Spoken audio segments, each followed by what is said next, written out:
सतगुरुदेव की जय। सर्वसंगत से प्रार्थना है। सत्संग प्रारंभ हो रहा है। कृपया सत्संग स्थल पर शांतिपूर्वक विराजमान होकर के श्रद्धा से सत्संग सुने। परमेश्वर की प्यारी आत्माओं से पुनर्निवेदन है, सत्संग प्रारंभ हो रहा है। कृपया सत्संग स्थल पर शांतिपूर्वक विराजमान होकर के श्रद्धा से सत्संग सुने। सत साहिब।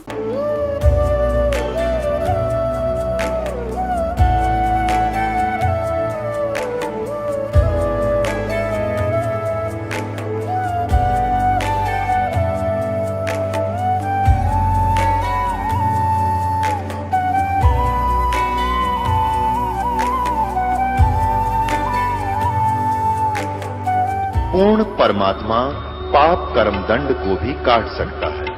अभी तक जिस भी संत व महापुरुष से मिले, उन्होंने यही बताया कि पाप कर्म फल भोगने से ही समाप्त होगा। वो प्रभु कौन है जो पाप कर्म को काट देता है, वो काल के बंधन से छुड़वा देता है। उसका क्या नाम है, पूजा की विधि क्या है? कृपया अवश्य सुनिए जगत गुरु तत्वदर्शी संत रामपाल जी महाराज के अमृत वचन।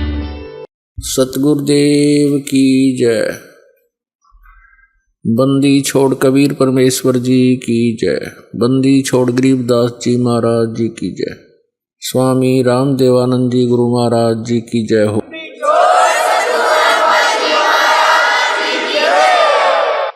गरीब नमो नमो सतपुरुष को नमस्कार, गुरु की नहीं। सुर नर मुनि जन साधुआं संतों सर्वस्ती नहीं। सतगुरु साहेब संत सब डंडो तुम प्रणाम। आगे पीछे मध हुए तिनको जा कुर्बान। नराकार निर्विषम काल जाल वैभंजनम निर्लेपम निज निर्गुणम अकल अनुपवेशोन्दनम। सोहम सुरति समापतम सकल समाना निर्तलय उज्ज्वल हिरंबर हरदमम बेपरवा अथा है। वार पार नहीं मध्यतम गरीब जो सुमर सिद्ध होई। गणनायक गलता ना करो अनुग्रह सोई। पारस पद परवाना आदि गणेश मनाऊं। गणनायक देवन देवा चरण कमल लाऊं। आदंत करूं सेवा परम शक्ति संगीतम रिद्धि सिद्धि दाता सोई। अवगत गुण अतीतम सत्य पुरुष निर्मोही। जगदम्बा जगदीशम मंगल रूप मुरारी। तन मन अर्पों शीसम भक्ति मुक्ति भंडारी। सुर नर मुनि जन ध्यावे ब्रह्मा विष्णु महेशा। शेष शेष मुख गावे पूजे आदि गणेशा। इंद्र कुबेर सरीखा वरुण धर्म राय ध्यावे। समर्थ जीवन जी का मन इच्छा फल पावे। 33 कोटि आधारा ध्यावे 88। उतरे बहुजल पारा कट है यम की फांसी। 33 कोटि आधारा ध्यावे 88। उतरे बहुजल पारा कट है यम की फांसी। परम पिता परमात्मा पूर्ण ब्रह्म सर्व सृष्टि रचनहार कुल मालिक कबीर साहिब जी, ये हम सभी आत्माओं के पिता हैं। ये परमात्मा है। पुण्यात्माओं, आध्यात्मिक ज्ञान इतना उलझ चुका है कि इसको अब सुलझाना बहुत ही कठिन हो रहा है। ये ऐसा क्यों हो रहा है? हमारे सद्ग्रंथ क्या बता रहे हैं और हमें ज्ञान क्या मिला? इसका कारण क्या था? इसका कारण है कि ये जिस लोक में हम रह रहे हैं ये काल का लोक है। यहाँ कोई जीव सुखी नहीं, और ये नहीं चाहता, ये यहाँ का जो स्वामी है ब्रह्म जिसको कहते हैं, सरपुरुष भी कहते हैं, ज्योत स्वरूपी निरंजन भी इसी को कहते हैं, ये नहीं चाहता कि यहाँ के प्राणियों को परमात्मा के विषय में जानकारी हो। इसको भय बना रहता है कि यदि इनको अपने मूल स्थान का ज्ञान हो गया और वहाँ के सुख से ये परिचित हो गए, यहाँ कोई नहीं रहेगा। इस डर से ये राजनीति से और घटिया राजनीति से हमें यहाँ रोके हुए हैं, सुनियोजित षड्यंत्र से हमें यहाँ बांधे हुए हैं, रोके हुए हैं। कोई भी क्रिया देख लो हमने विवश होकर करनी पड़ रही है। शरीर ऐसा दे दिया, यदि इसके अंदर टुकड़ा ना डालेंगे तो ये काम नहीं करे। इसकी रक्षा करनी पड़े, गर्मी सर्दी से भी बचाना पड़ेगा। सारा जीवन हम इसी शरीर के पालन पोषण में लगे रहते हैं, इसी के रख रखाव में पूरा जीवन खो देते हैं, अंत में इसको भी खत्म कर देता है। यदि ये ना नष्ट होता हो तो कोई दिक्कत ना थी। हम इतने ढीठ हो रहे, इन दुखों को भी देख लेते, कोई पड़े रहते अभी।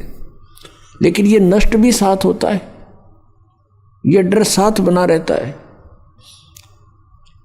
कहने का भाव ये है कि जब तक हम इस आध्यात्मिक ज्ञान से पूर्ण रूप से परिचित नहीं होंगे, हम परमात्मा की भक्ति ना तो कर सकते और ना ही अपने उद्देश्य में सफल हो सकते। तो इसके लिए हमने उस परमात्मा को पहचानना है। जैसे आज सुबह के सत्संग में आपको सुनाया था कि पूर्ण परमात्मा परम अक्षर ब्रह्म वो स्वयं ही सतलोक से चलकर आता है और अपनी प्यारी आत्माओं को, अच्छी आत्माओं को मिलते हैं, उनको तत्व ज्ञान से परिचित कराते हैं। परमात्मा ऊपर सतलोक में रहते हैं,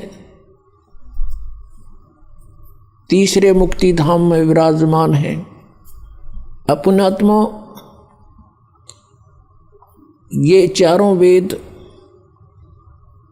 प्रत्येक प्राणी के हृदय में समाये हुए हैं, जो विशेषकर हिंदू समाज से संबंधित हैं। और सभी ये कहा करते हैं कि वेद तो एक सत्य ज्ञान है, वेदों में जो लिखा वो फाइनल है, सत्य है। इसके साथ साथ पवित्र चारों वेदों के साथ साथ पवित्र श्रीमद् भगवत गीता जी और साथ में पवित्र 18 पुराणों को पवित्र हिंदू समाज एक बहुत आदर की दृष्टि से देखता है और इनको सत्य ज्ञान युक्त मानता है, इसको सत्य ज्ञान युक्त मानता है। लेकिन इन ग्रंथों में थोड़ा सा अंतर है। पवित्र चारों वेद और पवित्र श्रीमद् भगवत गीता, ये दोनों का मिलता जुलता ज्ञान है, ये गॉड गिवन है। और पुराणों का जो ज्ञान है वो ब्रह्मा जी का दिया हुआ है, और ब्रह्मा जी से आगे सुना उन ऋषियों ने, दक्ष आदि ऋषियों ने, मनु आदि ने, और अन्य से सुनते सुनते उन्होंने कुछ ब्रह्मा जी के विचार, कुछ अपना अनुभव, कुछ अपनी सोच, अलग अलग, जैसे भी 18 पुराणों के 18 वक्ता हैं। 18 पुराण इसलिए होगी कि उनके वक्ता भिन्न भिन्न हैं, उन्हीं के नाम से उन्होंने अपने अपने हिसाब से उन 18 पुराण बना दिए। वैसे ही 18 पुराणों का ज्ञान एक ही बोध माना जाता है। तो ये जो ज्ञान है पुराणों का, ये गॉड गिवन नहीं है। पवित्र चारों वेद गॉड गिवन है। पूर्ण परमात्मा परम अक्षर ब्रह्म ने इस ज्योत स्वरूपी निरंजन के हृदय में डाल दिए थे। इसके अंतःकरण में डाल दिए और समय निर्धारित कर दिया कि इतने समय के उपरांत ही अपने आप इसके श्वासों से बाहर आएंगे। जैसे परमात्मा की व्यवस्था है, माता को गर्भ रहता है, 9 महीने के बाद ऑटोमेटिकली वो बाहर आ जाता है। इसी प्रकार परमात्मा ने इसमें व्यवस्था की। जब ये 5 बाहर आ गए, इसने देखा कि इनमें कोई ऐसी जानकारी तो नहीं है मेरी पोल पाट जा। किसने? ज्योति निरंजन ने। फिर इसने देखा 5वां वेद जो है ये सारा भेद दे रखा था ऊपर का, सतलोक का, कैसे जाना है और किस प्रकार कौन परमात्मा है, तुम यहाँ कैसे फंसे थे। तो ये ज्योति निरंजन काल ने वो 5वां वेद नष्ट कर दिया और 4 वेद दे दिए भगवान के डर से।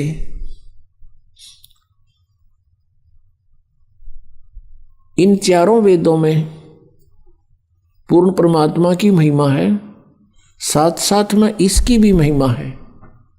ये कितने सतर का भगवान है, इसकी भक्ति से कितना लाभ हो सकता है।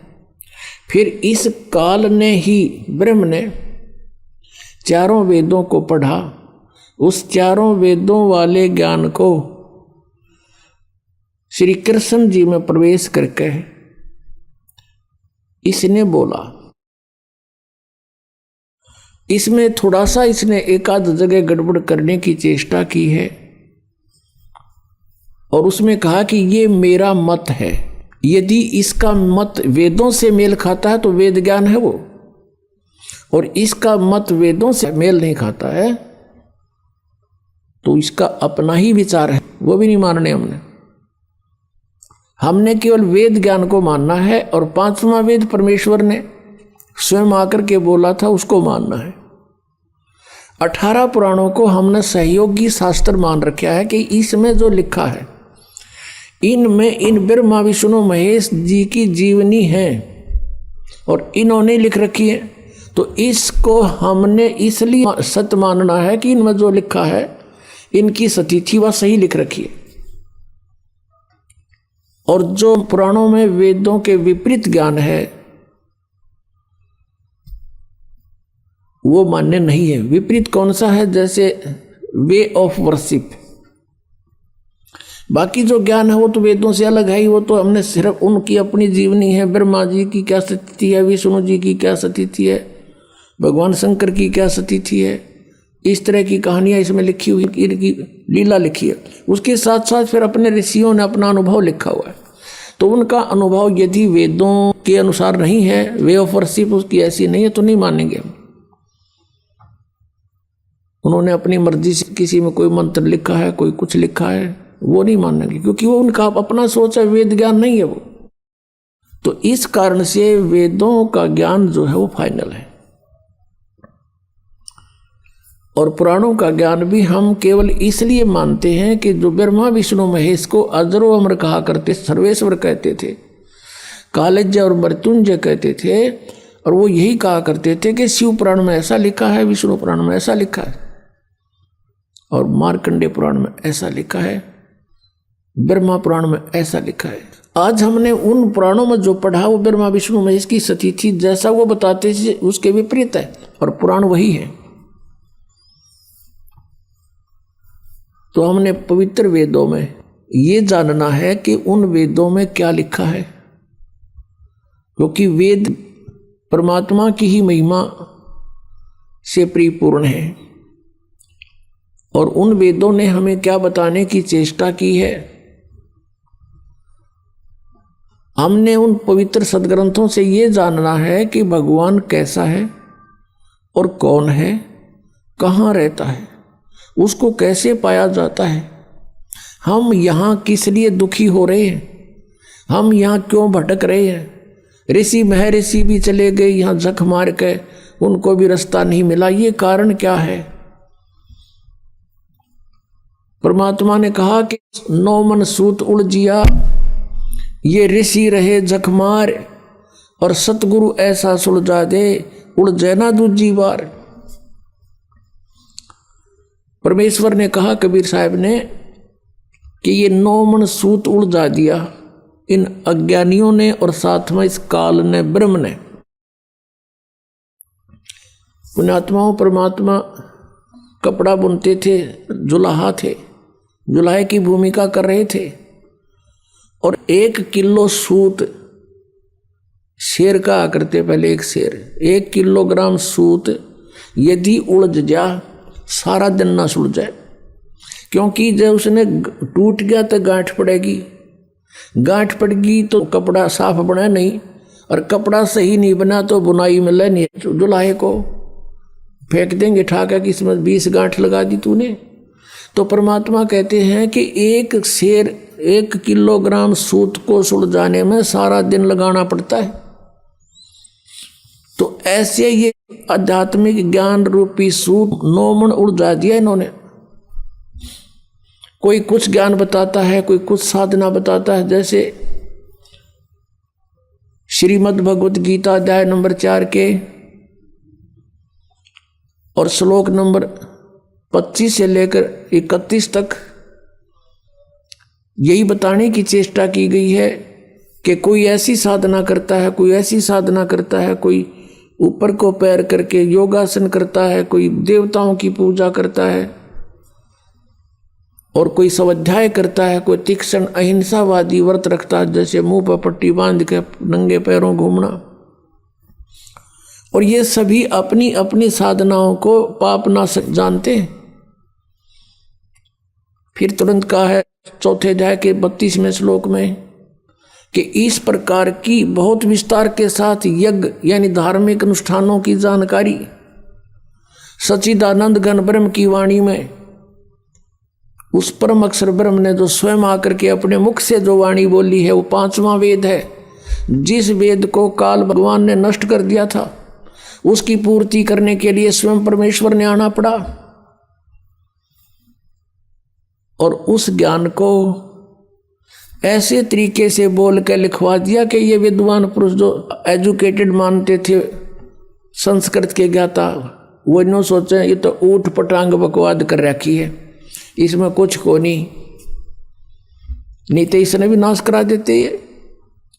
तो परमात्मा ने ऐसे गुप्त ढंग से, ऐसी वाणी से, सिंपल सी, ऐसे लोकल सी भाषा बोल कर पूरा माल भर दिया, उसमें पूरा ज्ञान ठोक दिया, और फिर अपने प्यारी आत्मा से बता दिया कि अभी इसको डिस्क्लोज ना करना। जिनके समझ में आई बात, जिनको परमात्मा मिले, सचखंड दिखाया, वापस छोड़ा। तो उनसे प्रतिज्ञा करवा दी थी कि धर्मदास तो 1,00,000 दुहाई, ये मूल ज्ञान अभी की तो बाहर न जाई। मूल ज्ञान बाहर जो पढ़ी, ये बिचली पीढ़ी हंस नहीं तरही। अगर ये ज्ञान आज से 600 वर्ष पहले डिस्क्लोज हो जाता तो ये नकली संत पंथ ये डंडोरा पीटते मिलते और यही मंत्र देते मिलते। ये अधिकारी थे नहीं उस नाम के देने के, तो डुप्लीकेट पासपोर्ट से भी विदेश नहीं जाया जा सकता। तो ऐसी बात बिगड़ जाती। तो परमात्मा इस भक्ति को इस कलयुग तक लाए हैं। कहते 100 साल सीधर मैं करूं अपने जन के काज। हमारे लिए उन्होंने 100 साल सीधर करने पड़े, और उस तत्व ज्ञान को आज बीचली पीढ़ी में लाकर अब डिस्क्लोज करवाया इस दास के द्वारा। इसलिए परमात्मा ने कहा कि धर्मदास तो 1,00,000 दुहाई, ये मूल ज्ञान, ये है मूल ज्ञान। और फिर परमात्मा ने एक वाणी और कही है कि 33 अरब ज्ञान हम व्याख्या और मूल ज्ञान गुप्त ही रखा। 33 अरब वाणी बोल दी हमने इस कबीर सागर में और कबीर साखियों में, दोहालियों में, लेकिन ये मूल ज्ञान जो था अब भी हमने गुप्त रखा हुआ था। और अब ये इस दास के माध्यम से सार्वजनिक करवा दिया भगवान ने, क्योंकि अब ये सभी पंथ नष्ट होंगे, इनका अस्तित्व खत्म हो जाएगा कुछ दिनों में।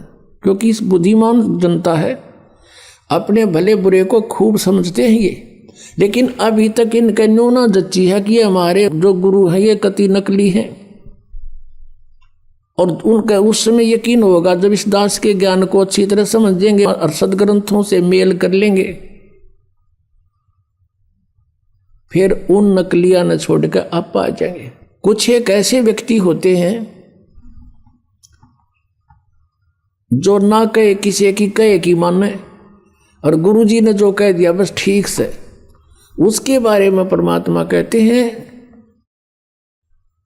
कि चातुर प्राणी चोर है और मूड मुग्ध है ठोठ, संतों के निकाम के इन दे गड़जोट। इतने प्रमाण देख के और जो व्यक्ति नहीं मान रहा कि ये संत नहीं है, कहते फिर वो तो मूड है, मुग्ध मूड ठोठ, फिर वो हमारे काम के नहीं है, वो वहीं पड़े रहे उन्ना दौरे। एक भक्त कह रहा था जी ये आवत है सारे जितने दूसरे पंथा दौरा बैठे हैं। उसने एक उदाहरण दिया कि जैसे बाई बस ट्रेवल कर रहे हैं और रास्ते में कई बार बस खराब हो जाती है, तो कुछ तो बुद्धिमान से जब आइडिया ला लें कि यह खराब होगी, झटकम पटकम होने लाग रही है, जब रुक जा और साथ में दूसरी बस आ जाती है तुरंत उतर कर चढ़ जाते हैं, वह ना देखते कदे किराया दोबारा देना पड़े। कुछ ऐसे होते हैं कि कंडक्टर ड्राइवर ने कह दे भाई गाड़ी खराब होगी, वो उतर के फिर दूसरी में बैठे। और उन्होंने कहता कुछ ऐसे होते हैं फिर भी बैठे रहे, कंडक्टर ड्राइवर के कहे पाछे भी, वह जब उतरेंगे जब कंडक्टर ड्राइवर भी दूसरी बस में चढ़ लेंगे, वो जब उतरा करेंगे सचमुच ये भी नारा इब्त है। तो कुछ ऐसे हैं जब इनके गुरुजी आते यहाँ तक पलायन कर जाएंगे, क्योंकि जनता इनको जीण नहीं देगी, यहाँ पर इनका अनमोल जीवन बर्बाद कर रखा, एक सांस की कीमत है। परमात्मा कहते कहता हूं कहीं जात हूं कहूं बजा के ढोल, और ये श्वास जो खाली जात है ये 3 लोक का मोल। एक श्वास की इतनी कीमत और मनुष्य जीवन के कितने जीवन सांस बर्बाद कर दिए, क्योंकि श्वासों से जीवन है जीव का, और ये कितने बर्बाद हो गए सत भक्ति ना करने से। तो वो जो अब उनके कति श्रद्धालु गणे हैं बिना ज्ञान के, वो जब आओगे यहाँ पर तो वो भी हाथ खड़ा कर देंगे कि हमारे पल्ला ना कुछ, तो ये भी पुण्यात्मा होगा कोई ऐसा कह देता है। वैसे यहाँ बहुत से ऐसे महंत हैं जो बहुत से शिष्य बनाए हुए थे, उनके शिष्यों ने उनसे संपर्क साधा इस ज्ञान से परिचित होकर के, और कहा जी देखो आप भी भगवान के लिए निकले हो और हम भी भगवान के लिए ही आपके अनुयायी बने हैं। यदि ये ज्ञान गलत है तो हमें क्लियर करके बता दो, अगर ये रामपाल ज्ञान गलत बोल रहा है तो हमें बताओ, ये प्रमाण दे रखे, और नहीं तो फिर आप भी आओ। अब थोड़ी बहुत देर तक वो गुरु अग्रम मग्रम करता है, लेकिन फिर विवश हो जाता है, क्योंकि उसको भी भगवान चाहिए। अगर इतनी सच्चाई देखकर वो नहीं आते हैं, नहीं मानते हैं, तो वो संत है नहीं, वो तो परमात्मा भी नहीं चाहते, केवल महिमा चाहते हैं अपनी। बस चेले बने रहें, जय जयकार हो ही रहे, फिर कट्ठे भूत बनेंगे सारे। आदरणीय गरीबदास साहिब जी को जो परमात्मा ने उनको ये तत्व ज्ञान दे दिया था, क्या बताते हैं कि साहिब के दरबार में गायक कोट अनंत और 4 चीज मांगे हैं, रिद्धि सिद्धि मान महंत। उस परमेश्वर के साहिब के दरबार में ऐसा कोई एक इन चारुआ ने छोड़ के और चाहे पुरुष अलेख। तो ये सब मान महंत के भूखे हैं जितने ये संत पंथ बने हुए। यदि ये मान बढ़ाई नहीं चाहते हैं और ये अपना कल्याण चाहते हैं और ये हितैषी हैं अपने अनुयायियों के, तो इस दास के ज्ञान से परिचित हों और इसमें बताओ गलत कहाँ है, और ये अपना टिप्पणी दो। फिर इसके ऊपर क्यों नहीं बोलते? 10 साल हो गए दास ने गला फड़ाते ने, और सरेआम कह रहा हूँ, टीवी चैनलों पर भी बोल रहा हूँ, पुस्तकों के माध्यम से भी इनके पोल खोल रहा हूँ। क्यों ना बोलते? ये क्यों नहीं बोलते? क्योंकि ये चोर है। परमात्मा कहते हैं बेखों के लश्कर फिरें ये बाणी चोर कठोर, और सतगुरु धाम ना पहुंचेंगे ये 84 के ढोर। परमात्मा की वाणी को चुरा के सचखंड का रट ला रहा। खैर कह का पता नहीं इन लोगों को। जैसे वेदों को गलत मानने वाला कोई प्राणी नहीं, खासकर हिंदू समाज में। और ये जो राधा स्वामी पंथ है, इन्होंने के गुट्टी पै रखी है श्रद्धालुओं को कि हमने वेदों की आवश्यकता नहीं, ना हमने गीता जी की, ना हमने पुराणों से कुछ लेना देना। संत जो वाणी बोलते हैं वो फाइनल होती है। वो वेद भी तो किसी ने लिखे, वेद व्यास ने वेद लिखे हैं। वेद व्यास ने वेद लिखे जरूर हैं, लेकिन ये वाणी किसकी है? वेद व्यास राइटर है, जैसे गीता जी का वेद व्यास राइटर है, वक्ता नहीं है। ऐसे पुराण लिखे हैं तो पुराण जिसने जो बोला वेद व्यास जी ने लिख दिया। जो चारों वेद थे, जो उनका यथार्थ ज्ञान ऋषियों ने घोट रखा था, वो एडिटिव उन्होंने लिख दिया परमात्मा से प्राप्त करके, क्योंकि भगवान ने आके ज्ञान दिया था। और ब्रह्मा जी से फिर ये ज्ञान सभी ने प्राप्त किया था। तो उसने केवल लिखा है, लेकिन ये गॉड गिवन है। और ये क्या बताते हैं कि संत जो भी नाम दे दे वो ठीक, उसी से मोक्ष हो जाएगा। और फिर ये भी कहते हैं कि हमने वेदों की जरूरत नहीं है, हमारा तो ज्ञान वेदों से ऊपर का है। वेदों से ऊपर का हमारा ज्ञान था। और हम जैसे कोई कहता अभी, जैसे यहाँ कमल बताते हैं शरीर में पीछे, तो वो कहते हैं हम तो सीधे त्रिकुटी से चलते हैं, हमने त्रिकुटी यहाँ नहीं है, वैसे वो यहाँ बताते हैं यहाँ बैक में होती है। और कहते हैं हम सीधे त्रिकुटी से चलते हैं, हमारा तो वहाँ से मार्ग शुरू होता है। अब पुण्यात्माओं जो वेद ज्ञान को गलत बताते हैं, तो इससे सिद्ध होता है कि उनका ज्ञान तक घना निर्मल होना चाहिए। वेदों से ऊपर का है तो कुछ वेदों वाला भी थोड़ा बहुत समावेश चाहिए उसके अंदर। जैसे 10वीं का सिलेबस होता है, 10th का क्लास का, तो उसमें पहली से लेकर कैक है तो वहीं से शुरू होते हैं। तीसरी, चौथी, 5वीं, 6ठी, 8वीं, 9वीं का कुछ उसमें समावेश होता है ज्ञान का।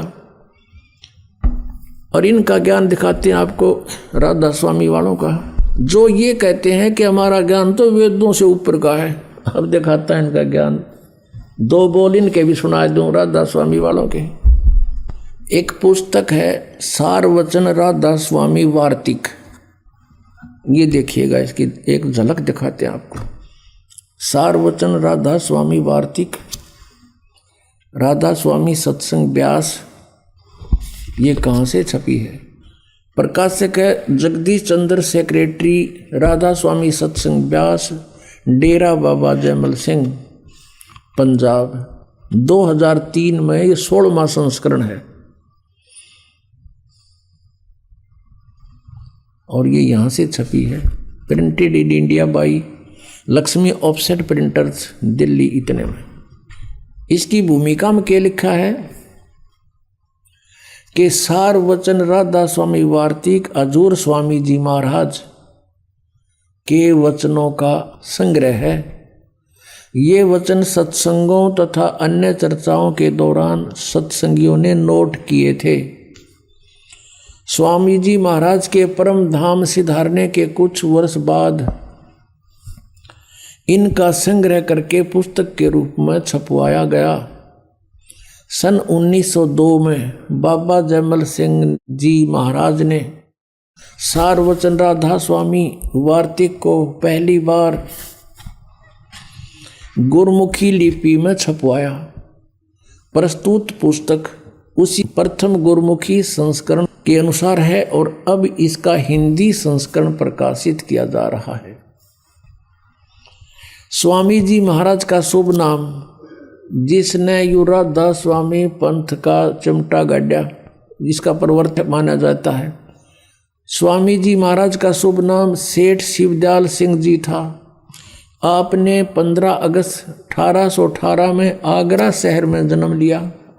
आपके पिताजी का नाम सेठ दिलवाली सिंह जी तथा माता जी का नाम महामाया जी था। आपके पूर्वज पंजाब के रहने वाले थे तथा घर में गुरु ग्रंथ साहिब का पाठ किया जाता था। आपके माता पिता हाथरस के प्रसिद्ध संत तुलसी साहिब के भगत थे।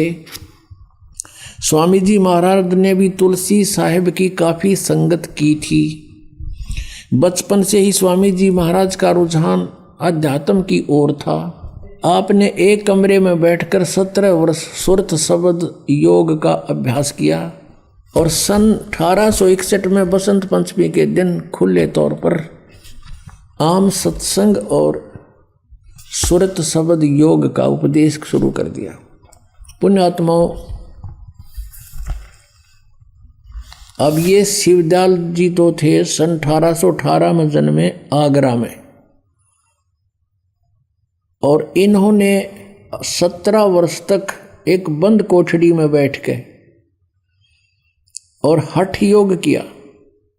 गुरु ग्रंथ साहिब को पढ़ता था, इसके अंदर से परमात्मा का सचखंड सतलोक की तद ढूंढ लिया। फिर कबीर साहिब की वाणी में तो ले लिया, करने नो दीदार महल में प्यारा है, एक शब्द है 32 कली का, वो इन्हें खोलना आया ना, इनका समझ में आया नहीं, तो काल से प्रेरणा थी ही इनको, और ये एक नकली सांग जोड़ कर बैठ गए। अब दिखाते इनका के ज्ञान था जो वेदों से भी उत्तम बतावे हैं। और इस पुस्तक के अंदर जो लिखा है, ये कहा गया है कि ये हजूर स्वामी जी महाराज शिवदयाल जी फाउंडर ऑफ राधा स्वामी, और इसी राधा स्वामी से सच्चा सौदा सिरसा, वही ज्ञान वहीं से उपदेश प्राप्त है उनको। और ये मथुरा के अंदर जय गुरुदेव, और इधर ये ठाकुर जी महाराज थे एक, और दिल्ली में कृपाल मिशन, ये सारा एक का कुएं का पानी है। इस शिवदयाल जी के इस ज्ञान तो समझ लेना उनके पास क्या है। और जनौद में एक महाराज हुए ताराचंद जी, वो भी उस राधा स्वामी के कुएं का पानी भर के यहाँ बांटे थे। वही ज्ञान ये देखना, ये वही पुस्तक चल रही है, सारवचन राधा स्वामी वार्तिक, ये वही चल रही है। अब हम इसके यहाँ जाते हैं। राधा स्वामी दयाल की दया, राधा स्वामी साहेब, खुलासा उपदेश हजूर राधा स्वामी साहब का। अब शिवदयाल जी के वचनों का खुलासा लिख रखा है, जो उसने बोलिया वो का वो। अब दफा 1 में पढ़ते हम। सिर्फ काम इतना है कि इंसान यानी मनुष्य अपनी सूरत यानी रूह को, उसके खजाने और निकास यानी मुकाम सतनाम और राधा स्वामी में, मुकाम माने स्थान, सतनाम स्थान कहा है, राधा स्वामी भी सतनाम का स्थान कहा है, मुकाम। इनका ज्ञान देखियो, तोड़ पाड़ रखे ने, पहुँचावे यानी राधा स्वामी स्थान में पहुँचावे, सतनाम स्थान में अपनी सूरत पहुँचा दे। फिर तीसरे वचन में गीता के से श्लोक बना रखे ने, कति 118 150 वर्ष हो गए इनको नो के नो प्रिंट कर रखे।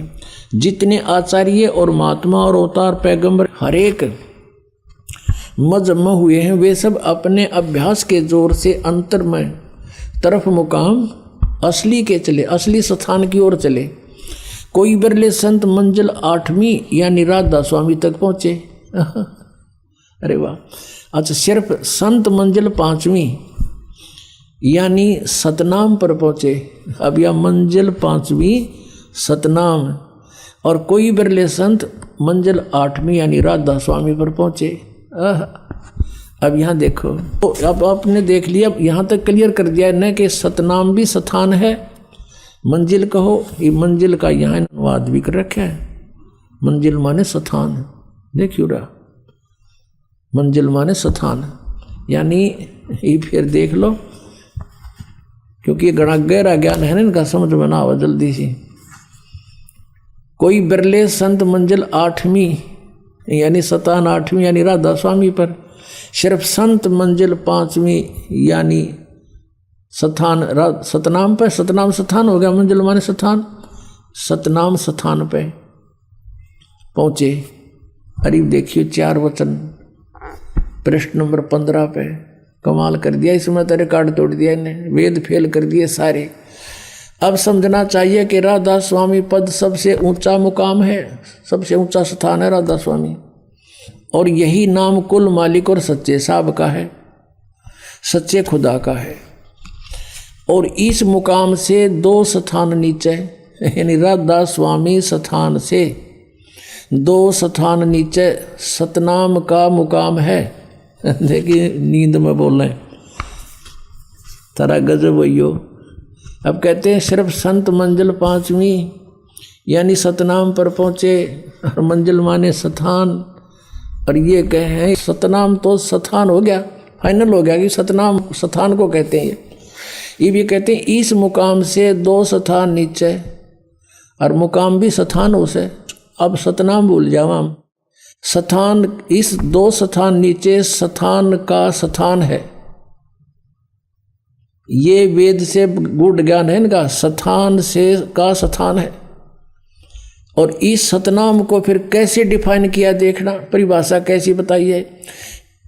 सतनाम का मुकाम है, और इस जिसको इस सतनाम को संतों ने सतलोक सचखंड, सतनाम को सतलोक भी कहा है, सचखंड भी सतनाम को कहा है, और सार शब्द भी सतनाम को, सत शब्द भी सतनाम को, और सतनाम भी सतनाम को, और सतपुरुष भी सतनाम को।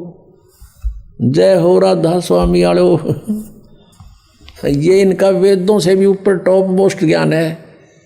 इन कहेगा नहीं पता सतनाम खान का है कि पीण का है कि तो कोई स्थान है या नाम है। और दिखाता हूँ थोड़ा, और इनकी कति अच्छी हिंदी हो जाएगी। अब एक पुस्तक है संत मत प्रकाश भाग 3, ये 5 भाग हैं इनके संत मत प्रकाश के, और श्री सावन सिंह जी इनके राइटर हैं, यानी उनके सत्संगों का संग्रह है, इसमें वक्ता है।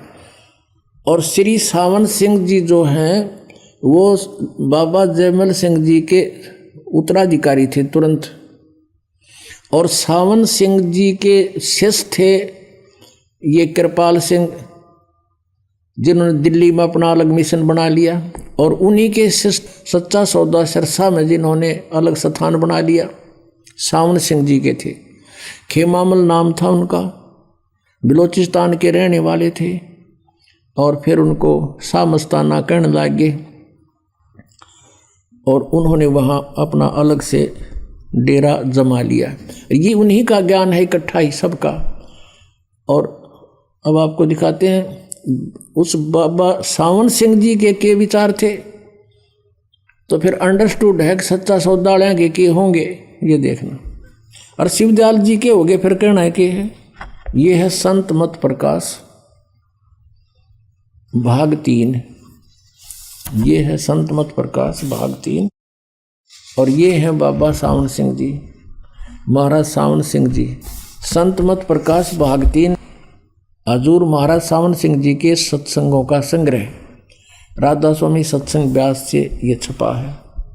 प्रकाशक हैं जगदीश चंद्र सेठी, सेक्रेटरी राधा स्वामी सत्संग व्यास, डेरा बाबा जयमल सिंह, पंजाब, और ये यहाँ से छपी है। Printed in India by Gopsons paper limited. अब इसमें दिखाते हैं आपको, 102 पृष्ठ पे लिखा है, इसके 102 पृष्ठ पे संत मत भाग 3 यहाँ लिखा है, इसने इस सतपुरुष सतनाम कहाई, सतलोक निज पाया आई, इसका डिफाइन किया इसने, इस सेंटेंस का। सचखंड या सतनाम चौथा लोक है, जागे ना, सचखंड या सतनाम चौथा लोक है, और सभी के अंदर है, आपके अंदर है ये सचखंड सतनाम। और अगर यह सतगुरु से राह लेकर मेहनत करके अंदर पर्दा खोल ले तो सचखंड पहुंचा जा सकता है। ठीक, अब हमने ये देखना है कि यहाँ कह रहा है ये सचखंड या सतनाम चौथा लोक है, ये सतनाम चौथा लोक है, ये अपने अंदर है सबका। अब दिखाते हैं आपको 107 पृष्ठ पे, 106-7 पर देख रहा, वही सत्संगी हजूर जहाँ राम नाम का जस महिमा होता हो, कोई प्रसंग चल रहा है तो महाराज सावन सिंह जी कहते कौन से राम का जिक्र कर रहा है तू? तो वह सत्संगी कहने लगा क्या राम बहुत सारे हैं? महाराज जी यानी सावन सिंह जी कह रहे हैं राम 4 हैं, आपका इशारा कौन से राम की तरफ है? अब सत्संगी पूछा है कि हजूर चारों राम खोल कर बताइए। महाराज जी लागे खोलन। फिर एक राम दशरथ घर डोल है, एक राम सब घट घट में बोल है, एक राम का सकल पसारा, एक राम त्रिभुवन से न्यारा। और देखो इसका अनुवाद किया भी इसने। पहला राम राजा दशरथ के बेटे थे जो त्रेता युग में अवतार थे, आए और अपनी ड्यूटी अदा करके चले गए, लेकिन अब हमें नहीं मिल सकते, हमारा काम नहीं कर सकते। अब दूसरा राम मन है जो घट घट में व्यापक है। तीसरा राम ब्रह्म है जो सारी त्रिलोकी को पैदा करता है, पालता और नाश करता है। चौथा राम सतनाम है, यो असली राम है। इनका अकल देखो, पत्थर पड़ रहे इन पे। कित सतनाम स्थान है, एव यो सतनाम राम है, यो असली राम है। पुण्यात्मा परमात्मा कहा करते थे, मोती मुक्ता दर्शत नाही, ये जग है सब अंधरे, दिखत के तो नैन चश्म, इनका फेरा मोतिया बंदरे। अब इस संत मत भाग 4 में आपको दिखाते हैं इसी सावण सिंह जी के बोल। ये क्या कहते हैं? इससे पहले थोड़ा सा इस सच्चा सौदा को दिखा देता हूँ आपको। दिखाते हैं एक पुस्तक है सचखंड की सड़क। नाम तो ऐसा बड़ी लिख देंगे जो आदमी कटका मर जाए, इनके ऊपर वह कमाल कर रखा होगा इस पुस्तक में। सचखंड की सड़क कति यानी मेटल रोड सीधी, कति कोई दिक्कत नहीं उसमें। ऐसा नाम तो ऐसा लिख दिया, इवन की दिखावा मेटल रोड की खड्डे नरे। अब ये एक पुस्तक है सचखंड की सड़क, पहला भाग। इसके राइटर हैं दासन दास हजूर महाराज सतनाम सिंह जी, डेरा सच्चा सौदा सिरसा। ये नाम भी सतनाम धर रहे अपना, सतनाम सिंह। अब ये सतनाम जी थे जो सच्चा सौदा के जो प्रवर्तक माने जाते हैं। वो श्री बिलोचिस्तानी शाह मस्ताना के खिमामल सिंह जी के सीधे उत्तराधिकारी थे, दूसरे, यानी पहले वो थे, दूसरे। उसने ये लिखा है ये पुस्तक सतनाम सिंह जी ने। ये देखना कहाँ से है। धन धन सतगुरु तेरा ही आसरा और सचखंड की सड़क, पहला भाग। ये वही है महाराज जी सतनाम सिंह जी की तरफ से ये को। और ये कहाँ से छपया है? ये प्रकाशक है इंद्र सेन प्रबंधक, डेरा सच्चा सौदा सिरसा हरियाणा भारत।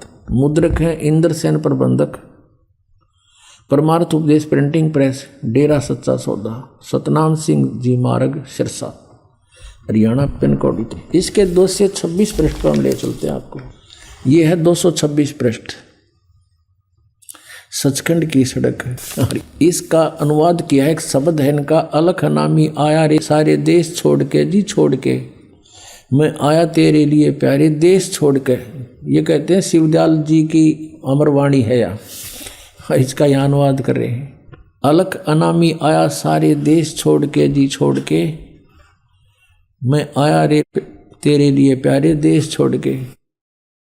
त्रिलोकी यानी स्थूल सूक्ष्म और कारण तक की सारी रचना काल निरंजन ने की है।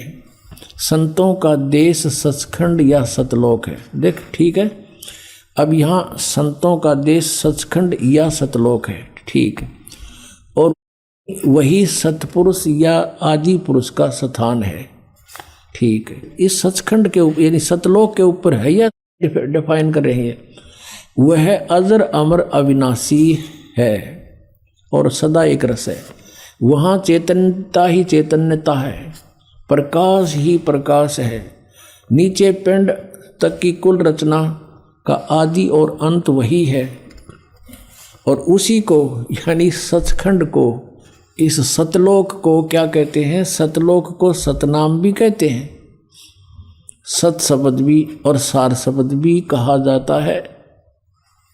वह बोली है नो कि नो, थोड़ी सी फेरबदल कर रहे हैं। इस सचखंड को, सतलोक को, जो वह अजरम अविनाशी है, वहाँ चैतन्यता ही चैतन्यता है, प्रकाश ही प्रकाश है, और कुछ नहीं वहाँ पे।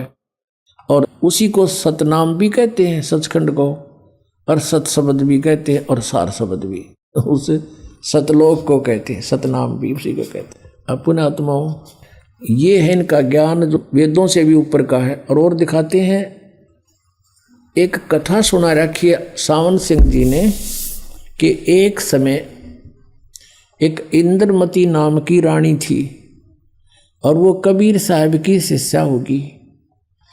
और फिर ये क्या बताते हैं कि पहले कबीर साहब चले गए सचखंड में और वो समा गए भगवान में, क्योंकि वहाँ तो नूर ही नूर है, प्रकाश ही प्रकाश है। आत्मा वहाँ जाकर ऐसे मिल जाती है जैसे बूंद समुद्र में, भगवान नहीं है वहाँ पर। ये इनका अज्ञान सिद्धांत है, राधा स्वामी पंथ, धन धन सदगुरु पंथ और यो जय गुरुदेव पंथ वाला का। अब इनका डिस्कशन दिखाता हूँ, आप देखना हैरान रह जाओगे। ये है संत मत प्रकाश, सावन सिंह जी के सत्संगों का वचनों का संग्रह है। ये राधा स्वामी व्यास से प्रकाशित है। और इनके तो कति वचन अमिट हैं, आपको दिखाते हैं। 189 पृष्ठ पर ले चलते हैं आपको। ये देखो, संत मत भाग 4 और पृष्ठ 189 नीचे आते हैं। इस तरह रानी इंदुमती थी। जब उसको कबीर साहब सचखंड लेकर गए तो उसने वहां जाकर देखा कि कबीर साहब ही सतपुरुष है, और कहती है कि हाय हाय हाय हाय, अगर आप मुझे इतना बता देते कि मैं ही सत्य पुरुष हूं तो क्या मैं आपकी सेवा नहीं करती। कहते हैं तुझे विश्वास नहीं आता, अब तू यहाँ आ गई है, तेरी मर्जी कह ले, तेरी मर्जी है कह ले। अब इनका आप कह रहे हैं कि इंद्रमती ने सतलोक में जाकर कबीर साहब को देखा। उसने वहां जाकर देखा कबीर साहब ही सतपुरुष हैं।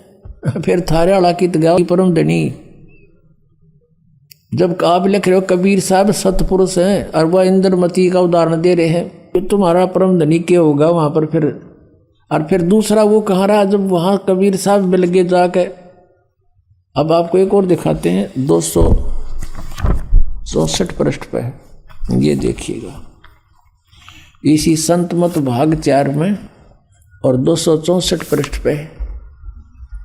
अब देखिए यहाँ पर, सत्संगी ने पूछा, हजूर संतों की पदवी कहाँ तक है। महाराज जी सावन सिंह जी बोले, हमारी इतनी बुद्धि और अकल नहीं कि हम संतों की पदवी को समझ सकें। फिर भी सुनो, रानी इंदुमती कबीर साहब के समय में हुई थी। इनकी अकल पर पर्दा पड़ रहा। इंद्रमती तो हुई द्वापर में, कबीर साहब हुए कलयुग में। उस समय कबीर साहब करुणा में नाम से आए हुए थे। कबीर साहब समकालीन, इस कबीर ये कबीर समकालीन नहीं थे। फिर भी हम इनकी इतनी बुद्धि को देखेंगे कहाँ काम करती है। रानी इंदुमती कबीर साहब के समय में हुई थी। पहले कबीर साहब मालिक में जा विलीन हुए। देखिए अपनी सिद्धांत को फिट रखे हैं कि पहले तो कबीर साहब जाकर मिल गए सचखंड में, डूब कर मर गए। इनके कहने के हिसाब से कि वहाँ प्रकाश ही प्रकाश है, आत्मा ऐसे मिल जाती है जैसे बूंद समुद्र में। पहले कबीर साहब मालिक में जाकर विलीन हुए, वो तो मिल गए उसमें। और फिर रानी हुई, फिर रानी जाकर उसमें डूब कर मर गई। और जब रानी ने सचखंड में जाकर कबीर साहब की पदवी देखी तो कहने लगी, महाराज यदि आप पहले ही बता देते कि मैं ही अकाल पुरुष हूँ, मैं सतपुरुष हूँ, तो मैं भजन सुमन कर कर के व्यर्थ परेशान ना होती। कबीर साहब ने उत्तर दिया, तुमको उस समय विश्वास नहीं आना था। अरे भले आदमी, या तो ये साची लिख रहे कबीर साहब अकाल पुरुष है, लेकिन जब पहले कबीर साहब जाकर मालिक में विलीन हो गए और पाछे तो रानी होगी, फिर वो बात कब करी उनने। दिन की अकल पर पर्दा पड़ रहा, वो बात कैसे करी। फिर कबीर साहब दिखे कि जब बूंद मिल गई समुद्र में, वहाँ अलग कैसे रहे वो। सच्चाई ये है कि वहाँ सृष्टि अलग है और ऐसी मनुष्य सदृश सृष्टि है और परमात्मा भी साकार है, उनका अलग से सिंहासन बहुत सुंदर है। पुण्यात्माओं कहते हैं गुरु बिन काहू न पाया ज्ञाना, जो थोथा बुछड़े मूड के साना। जैसे थोथे बुझने कोई परिश्रम कर रहा है, कूट रहा है, तो मूर्ख आदमी है, उसमें कुछ नहीं निकलना। जैसे किसी ने धान झाड़ के और पराल डाल रखी हो और फिर उसने कोई कूटे है, अरन्यों के मैं इसमें धान झाड़ू हूँ, महामूर्ख हो कहते घूट लाया है या कति बोली बूझ से। तो इस पूरे सतगुरु बिना काहू न पाया ज्ञाना, जो थोथा बूछड़े मूड के साना। अब आपको दिखाते हैं, ये खुद भी इस बात, क्योंकि इन्होंने तो कहीं की ईंट कहीं का रोड़ा, हरियू राधा स्वामी बड्डा कुणबा जोड़िया। इनको आप नहीं मालूम तुम लिख के रहे हो और कौन सी वे ऑफ वर्शिप है परमात्मा के पाने की। ये इनका सतनाम में समझ में नहीं आ रहा, सतनाम क्या, उन 5 नामों में सतनाम भी दे रखा। ये 5 नाम देते हैं, ओंकार, ररंकार, ज्योत निरंजन, सोहम और सतनाम। सतनाम ने जपन का भी दे रखा है। और सतनाम फिर बोला सचखंड भी यही है, सतपुरुष भी यही है, और सार नाम भी यही, सतनाम भी यही है और सार शब्द भी यही है। जैसे किसी ने जंगल में रहता हो, कदे कार देखी ना सुनी हो, सड़क भी सुन रखी हो, पेट्रोल भी सुन रखा हो, उसे कोई पूछे भी तू कार में जाता है, कार देखी है तूने, तो बता कार कैसी होती है, पेट्रोल किसे कहते हैं। तो वो कहे कि पेट्रोल कार को ही कहते हैं, सड़क किसे कहते हैं, कार को ही कहते हैं, अरे शहर किसे कहते हैं, कार को ही शहर कहते हैं, ड्राइवर किसे कहते हैं, कार को ही ड्राइवर कहते हैं। वाह रे इंजीनियर। तो इसे थे ये महाराज, इसे थे ये सचखंड के संदेश देने वाले। इन कह का भी नहीं पता सचखंड के बारे में। कहते हैं बेखों के लश्कर फिरें ये वाणी चोर कठोर, परमात्मा की वाणी चुरा के न सचखंड हल्दी की गांठ पर पंसारी बन गए और सतगुरु धाम ना पहुंचेंगे ये 84 के ढोर। यहाँ तक कहा है कि सतलोक में नहीं जा सकते ये लोग, क्योंकि इनका साधना गलत है।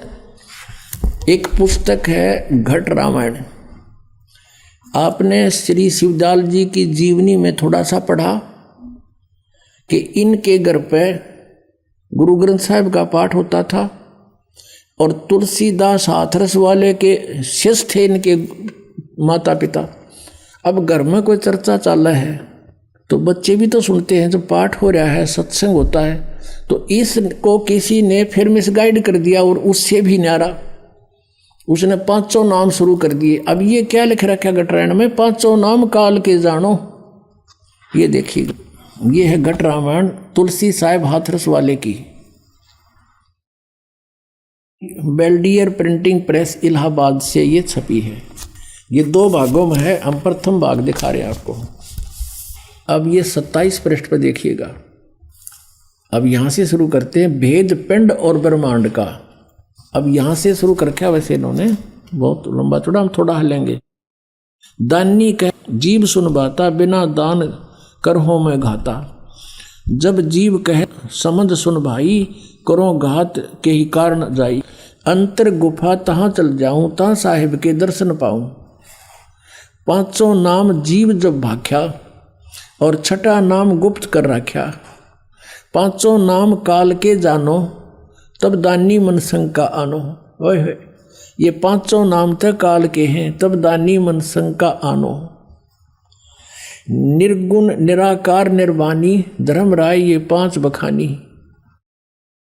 जीव नाम निज कह विचारी, जान बूझ दानी झक मारी। कह जीव दानी भाई, दर्ग माने धिक्कार है।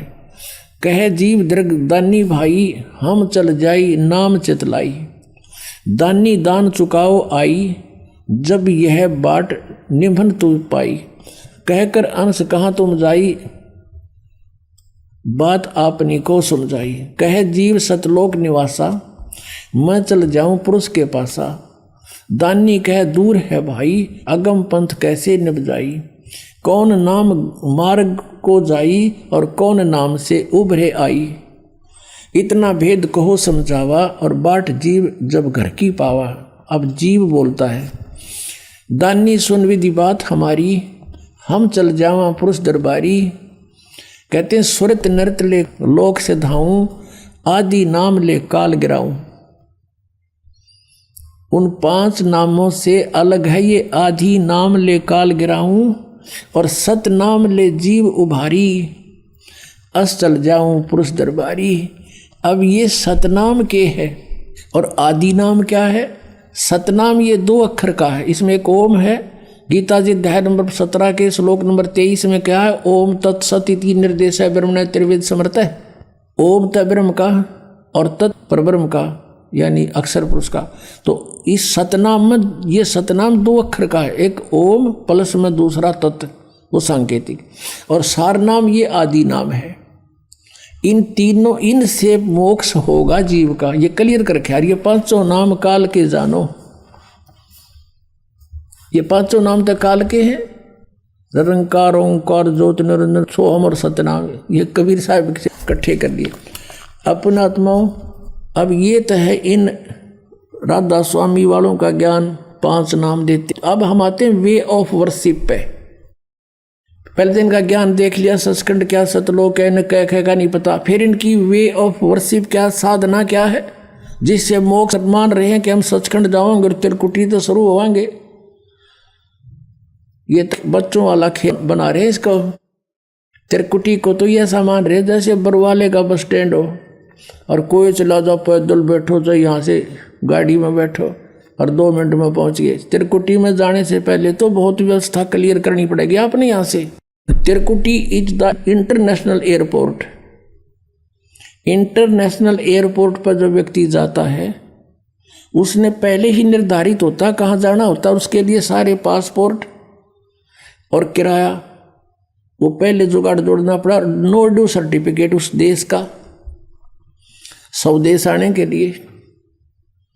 तो हम यहाँ काल के लोक में रह रहे हैं। यहाँ के 5 प्रधान हैं। गुरु ग्रंथ साहिब में ऐसा लिखा है 5 प्रधान। ये 5 प्रधाना के ये 5 नाम हैं जो दास आपको देता है। ये 5 नाम नहीं है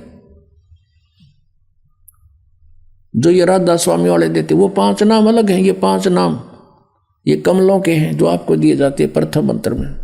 तो अब हमने इनकी वे ऑफ वर्शिप देखनी है कि पूजा करते हैं। वास्तविक वे ऑफ वर्शिप कौन सी है, रियल यानी सच्ची साधना कौन सी है, और किन किन महापुरुषों ने करी जिनको हम मोक्ष प्राप्त मानते हैं। आप पर बात खत्म हो जाएगी, आप पर निर्णय हो जाएगा। अब देखिएगा, संत मत भाग 4, ये है हजूर सावन सिंह जी के सत्संगों का संग्रह।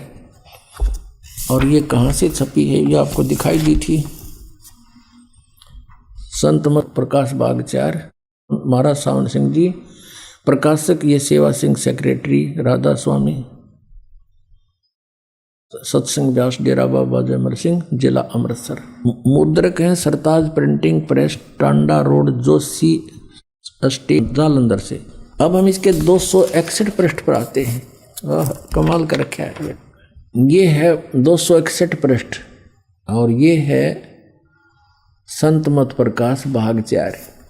यहां से पढ़ते हैं। देखिए, अक्षर रूप निखरती चाली, छोड़ दिया अब देश बेगाना। अब इस वाणी को डिफाइन करने लगे सावन सिंह जी। यह संसार सर है, जो अक्षर है वह ब्रह्म है। इन्होंने गीता जी का पढ़ दिया कि 17वां श्लोक की गलती से कभी। यह संसार सर है और अक्षर है वह ब्रह्म है, और नी अक्षर पार ब्रह्म है। और जब यह संसार बना है, हम इस महल दुनिया में गुजारा करते आ रहे हैं, किंतु अब गुरु की कृपा से आत्मा इस महल को छोड़कर सतलोक को जा रही है। गुरु ग्रंथ साहिब में बड़े गहरे गुप्त रहस्य हैं। एक स्थान पर आता है कि 52 अक्षर लोक तरह सब कुछ इनके माही, ये अक्षर खिर जाएंगे, वो अक्षर इनमें नाही। गुरु ग्रंथ साहिब के इस पृष्ठ पे आगे क्या लिखा है कि सोई गुरु पूरा कहावे, 2 अक्षर का भेद बतावे, एक छुड़ावे एक लखावे, तो प्राणी निज घर को पावे। फिर कहते हैं जे तू पढ़ा पंडित, बिन 2 अक्षर 2 नावा, प्रणवत नानक एक लंगाए, जे कर सच समावा। गुरु ग्रंथ साहिब के पृष्ठ नंबर 1171 पर लिखा है, सोई गुरु पूरा कहावे, 2 अक्षर का भेद बतावे, एक छुड़ावे एक लखावे, तो प्राणी निज घर को पावे। अब ये 2 अक्षर है ना, ये एक तो ये सतनाम है 2 अक्षर का, इसमें एक ओम है एक गुप्त है, वो दास बताएगा। अच्छा, और तीसरा जो है ना यू जे तू पंडा पंडित, बिन 2 अक्षर 2 नावा, है पर नानक एक लंगाए, जे कर सच समावा। अगर पंडित को कहते हैं पंडित विद्वान, तो इन 2 अक्षर के बिना सारे वेद भी घोट रहा है ना, तो तेरा पढ़ना व्यर्थ है। आगे बताया कि कबीर साहब ने भी इसका कहते हैं, यदि तू गुणी हो ज्ञानी हो तो वे अक्षर बताओ, जो वे अक्षर पार ब्रह्म है, आप उत्तर भी दे है। ये 2 अक्षर ये पार ब्रह्म है, और एक अक्षर ने दुनिया बनाई और एक ने सतलोक बनाया। नगी घाटा जोड़ा सतलोक सुन रखा था इन्हें। और यही कबीर साहब कहते हैं, कह कबीर 2 अक्षर भाख, होएगा खसम तो लेगा राख। अब ये भी गुरु ग्रंथ साहिब में वाणी है कबीर साहब की। तो इसमें स्पष्ट किया कबीर साहब ने कि 2 अक्षर का नाम जाप कर, भाख माने बोल, उसका जाप कर, और होएगा खसम तलेगा राख। यदि इसके देने वाला अधिकारी होगा तो तेरी पल पल पर रक्षा होगी। अब आगे देखो, गुरु नानक साहिब जी फिर कहते हैं, एक अक्षर हरि मन वसै, नानक होत निहाल। ये आदि नाम है, सार नाम जिसको कहते हैं, और 2 अक्षर का ये सतनाम है। ये 2 अक्षर ये सतनाम है, ये आदि नाम है, 1 अक्षर। वही उसमें घटनावाण में इसका प्रमाण 261 हमने पढ़ लिया, 62 पढ़ते हैं। एक स्थान पर फिर गुरु साहिब कहते हैं, वेद कतेब सिमरत सब सासत, इन पढ़्या मुक्त न होई। एक अक्षर जो गुरुमुख जापै, तिसकी निर्मल सोई। अब ये सही करें कि एक नाम है बस, यानी शास्त्र सूस्त्र पढ़ने कोई लाभ नहीं। एक अक्षर जो गुरुमुख जापै, वो आदि नाम के बारे में कहा, वो भी जप करना है। और ये क्या कहते हैं, देखियो इनके अनुवाद, वह अक्षर आपके अंदर है। इस वाणी का अनुवाद करें सावण सिंह जी, गुरु नानक देव जी की। वह अक्षर आपके अंदर है और पार ब्रह्म जाकर मिलेगा, मरे पाछे मिलेगा, भूत बने पाछे। वह अक्षर आपके अंदर है, अपार ब्रह्म जाकर मिलेगा। यह धर्म हमारा धर्म नहीं, यह जात हमारी जात नहीं, यो देश हमारा देश नहीं। हमारा देश सचखंड है और हमारी जात सतनाम है। यह फेरा घाटा जोड़ा सतनाम पे है। इबिया जात होगी इनकी सतनाम की, तो सचखंड सतनाम की, तो सतलोक सतनाम की, तो सथान सतनाम, सार नाम, सतपुरुष भी सतनाम है, और असली राम भी सतनाम। अरीब ने क्या हमारी जात सतनाम है, सतनाम, और हमारा धर्म सतपुरुष है। जो धर्म का इसने, ये तो भगवान है अपना। यह पराया देश छोड़कर आत्मा अपने देश को जा रही है। अब देखियो, सूरत साफ उड़ी ऊंचे को, छूट गया सब महल पुराना। अब आत्मा पुराने महल को, जिसमें लाखों जन्म रही, छोड़कर सतनाम में जा रही है। सतनाम में ना समझ मारा ये के बांड है। अब सतनाम में जा रही है। अब आगे देखो, आगे चढ़ चढ़ अधर समानी, शब्द शब्द का मरम पेछानी। ये इनकी अपनी वाणी है बनाई हुई। अंदर शब्द के दर्जे हैं, ये अंदर पाओगे। ओम शब्द और सोहम शब्द और सत शब्द। परमात्मा कहते हैं सोहम शब्द हम जग में लाए और सार शब्द हमने गुप्त छिपाए। कबीर साहब की वाणी से निकाल लिया नहीं हो, पर बिना ज्ञान के सिर पैर बिना समझ में इनके। अब कहते हैं अंदर शब्द के दर्जे हैं ओम शब्द, सोहम शब्द और सत शब्द। अब जैसे गुरु नानक देव जी कहते हैं 2 अक्षर का भेद, ये तो कह रहे अंदर पाओगे, वह बाहर नहीं किसी से मिलेंगे। आत्मा दर्द के अनुसार अपने असली मकसद भाव असली देश को जा रही है। अपने आत्मा मोती मुक्ता दर्शत नाही, ये जग है सब अंदरे, दिखत के तो नैन जिस्म इनका फेरा मोतिया बंदरे। अब स्पष्ट लिखा है इसमें, लिख भी रहे हैं और जाप के कर रहे हैं ये 500 नाम काल वाले। और इन सच्चा सौदा वालों ने थोड़ी सी चतुरता कर ली, कुछ ने कह दिया इनको कि ये तो 500 नाम काल के लिख रखे, इन्होंने फिर 3 नाम शुरू कर दिए, हुआ छोड़ दिए, अकाल मूर्त, शब्द स्वरूपी राम और सतपुरुष। अभी इन्होंने सोची बताओ कौन के कहेगा, अब पक्के कर दिए सचखंड के। अरे अकाल मूर्त कहो, चाहे उसको शब्द स्वरूपी राम कहो, चाहे सतपुरुष कहो, वो तो हमने पाना है, उसको तो हमने ढूंढना है, खोजना है, उसके पास तो पहुंचना है। ये तो पर्यायवाची नाम है, जैसे जल पानी नीर, जल पानी नीर। अरे जल को तो खोजना है, वो कैसे मिले? जैसे नीचे जमीन में जल है और उस जल को पाने की विधि है हैंडपंप ला, बोकी मार, और बोकी मारता रहे, फिर मशीन फिट कर। अब जैसे आपको 2 अक्षर का नाम दास देता है जिसको सतनाम कहते हैं, उस सतनाम से बोकी लगाई जाती है श्वास और उस श्वास से, और फिर वो बोकी यानी वो पाइप पहुंच जाती है जल तक, फिर उस पर हैंड पंप मशीन लगाई जाती है। मशीन समझ लो वो है सारनाम। और ये 2 अक्षर का जो 2 मंत्र आपको दिए जाते हैं, ये समझ लो पाइप और बोकी मारना, श्वास उस श्वास की बोकी मारनी आपने। और फिर सारनाम जब आपको वो मिल जाएगा हैंडपंप का मशीन ऊपर की, फिर करो सिमरन और परमात्मा यानी जल प्राप्त होगा।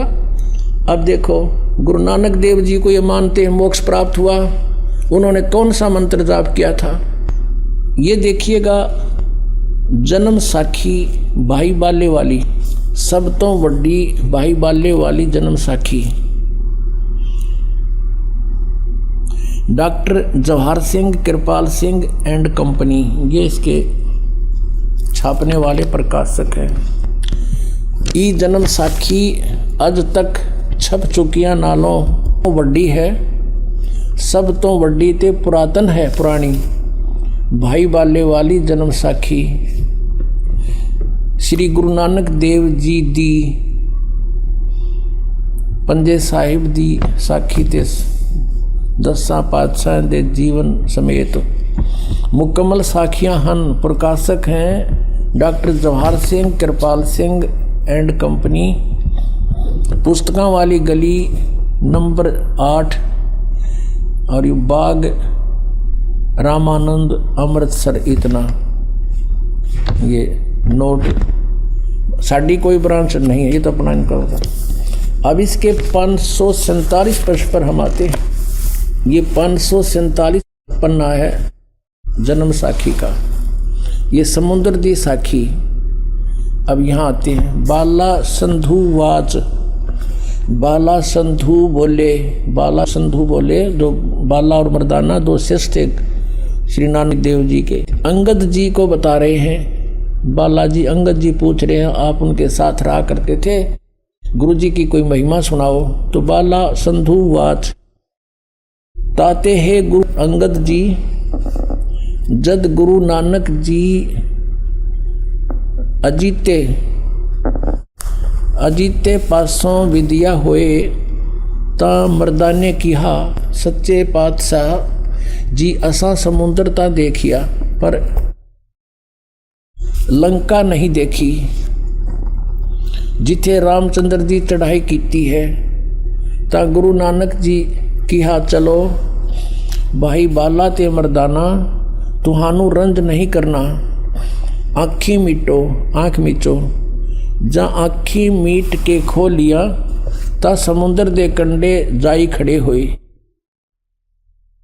ते आखण लगे बाला ते मर्दाना, मेरे पीछे पीछे चले आओ, और मुखों वाहेगुरु वाहेगुरु कहिंदे आओ। ते आगे आगे गुरुजी तुर पे, जैसे धरती ऊपर तुरदे सन, समुद्र में चल पड़े जैसे धरती पर चलते, उसी तरह समुद्र ऊपर तुर पे जहाँ चले जावण ते पीछे पीछे बाला ते मर्दाना जावण। ता मर्दाने विचार कीती कि गुरु नानक देव जी ओम सोहम जपदे जांदे हन। ता मर्दाना भी ओम सोहम लग्गा जपण ते लग्गा गोते खावण। जहाँ गुरु नानक जी देखण ता मर्दाना गोते खांदा है। ता गुरु जी कहा कि मर्दाना तू गुरु जी दी करने वल नहीं देखना, गुरु जी दे वचना पर चलना चाहिए। तू मर्दाना ओहे आख जे असा आख्या है। ता मर्दाना फिर लगा वाहे गुरु कहन। ता फिर जल ऊपर उसे तरह तुरन लगा। पुण्यात्माओं, ये जो जन्म साखी है यानी गुरु नानक देव जी के विषय में और सब अन्य गुरुओं के विषय में सतज्ञान है इसमें लिखा हुआ। अब ये हिंदी की अनुवाद है, पंजाबी शायद ना कहीं का समझ में आई हो। ओम सोम के लिख रखे ना समझ में आया हो। ये है भाई बाले वाली गुरु नानक देव जी की जन्म साखी। भाई चतर सिंह जीवन सिंह अमृतसर से ये छपी है। भाई बाले वाले गुरु नानक देव जी की जन्म साखी, पंजे साहिब और 10 पातशाह का जीवन संपूर्ण साखी सही दर्ज। भाई चतर सिंह जीवन सिंह अमृतसर प्रकाशक है इसके 559 पृष्ठ पे है ये समुद्र दी साखी। एक दिन मर्दा ने कहा कि महाराज मेरा मन चाहता है कि समुद्र में जो लंका है वहां का भ्रमण किया जाए। तो ऐसे ही चलते चलते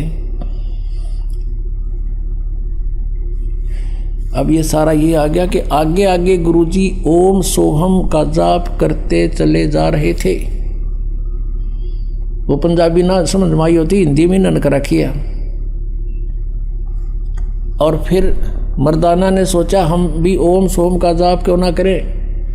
जब मर्दाना भी ओम सोहम की रट लगाने लगा तब वह लगा गोते खाने। गुरुजी पीछे पीछे तो हंसकर कहने लगे कि हे मर्दाने से इसका धर्म है कि वह गुरु के बताए मार्ग पर चले, इसलिए तू फिर वाहे गुरु जप, तेरा उसी से कल्याण है। पुण्यात्माओं, ऐसा क्यों कहा गुरु नानक देव जी ने? स्वयं तो जाप जप रहे सतनाम का और शिष्यों को कह रहे हैं ये नहीं जपना,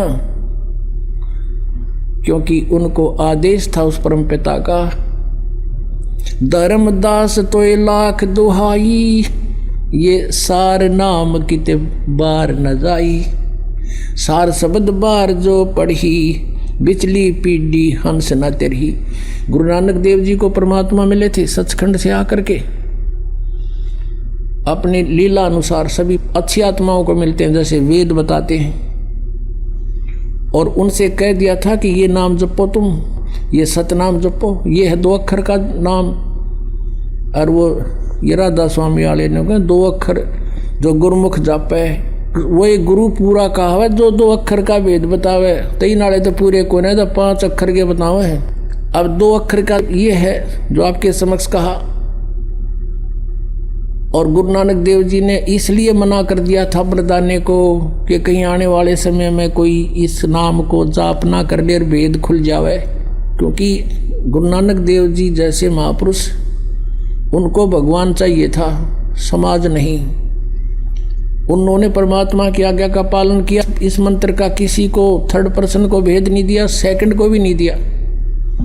और ये प्रमाणित जरूर कर दिया कि मैं यूं नाम जप्या करता, इससे मेरा मोक्ष हुआ।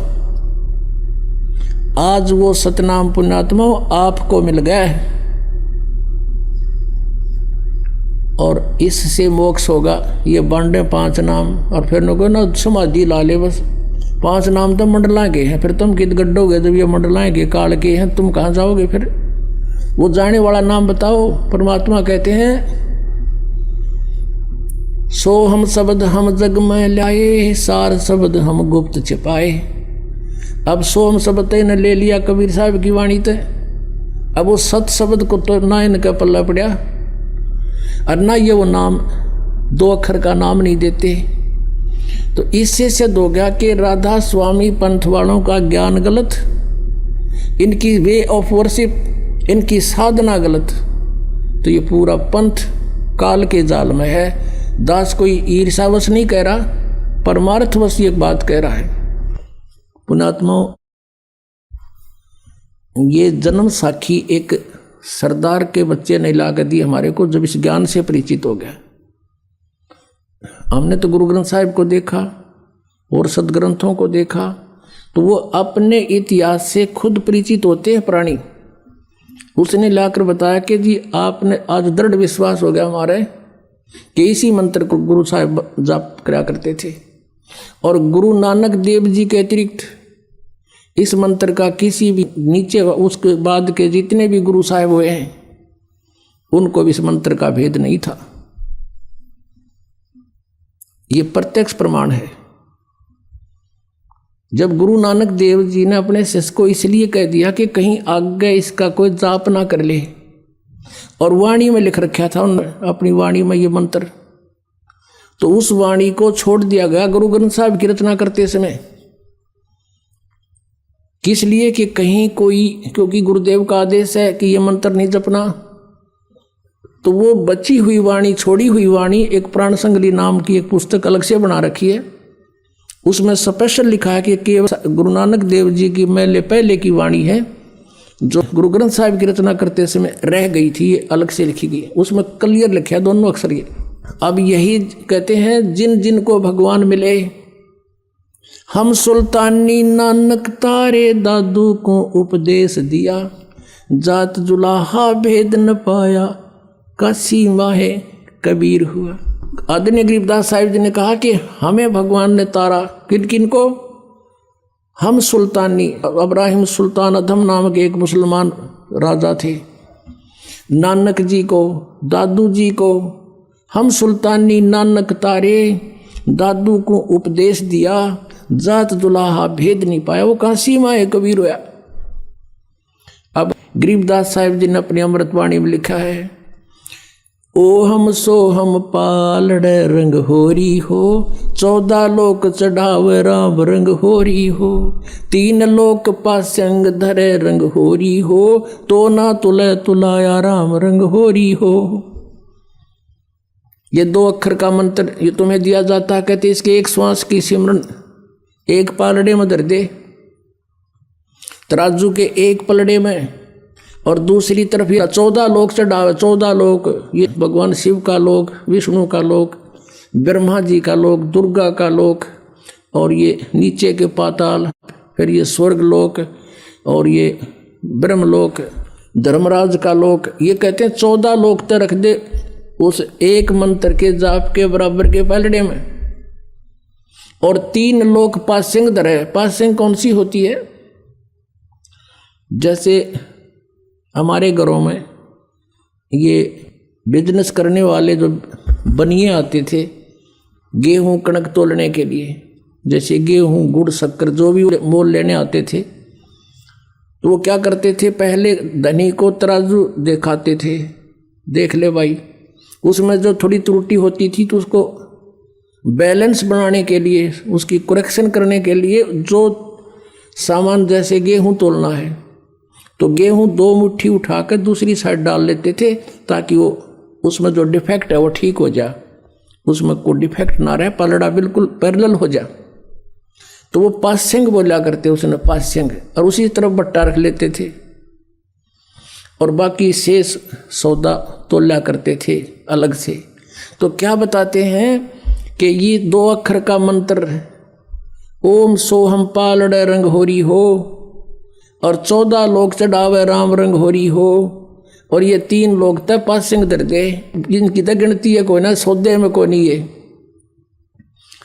और तोड़ा तुले तुलाया राम रंग होरी हो, कहते वो पलड़ा जिसमें एक सतनाम के सुमरण का एक कीमत रख दी जाए तो पलड़ा उठे नहीं, 14 लोक भी धर दे उसकी दूसरे साइड में ऊपर जाएंगे वो, यानी इतना वैल्यूएबल है ये।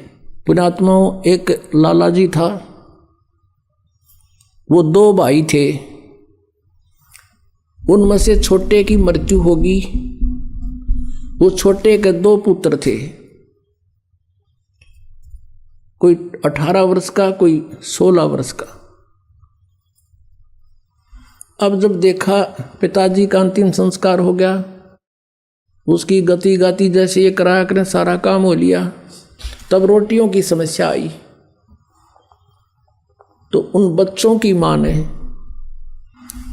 जिसका पति मर गया था, उसने अपने दोनों बच्चों से कहा कि बेटा तुम अभी बच्चे हो, तुम बिजनेस नहीं कर सकते, अपने ताऊ जी के साथ, पिताजी के बड़े भाई को ताऊ जी बोलते हैं, तुम अपने ताऊ जी के साथ मिलकर बेटा पार्टनरशिप कर लो और अपना बिजनेस करो। उनकी माँ ने कहा कि ले बेटा, मेरे पास तेरे पिताजी के समय के कुछ लाल रखे हैं। एक लाल उसमें लाखों रुपए का होता था। उसकी माँ ने एक पोटली में 10-12 लाल बांध रखे थे, वो दे दिए पुत्रों को और उनसे कहा कि अपने ताऊ जी को कह दो, पैसे तो हमारे पास है नहीं, इन लालों को गिरवी रख दें, गहने रख दें और फिर कमाएंगे, हमारे हिस्से में जो आवेंगे फिर इनको छुटवा लेंगे।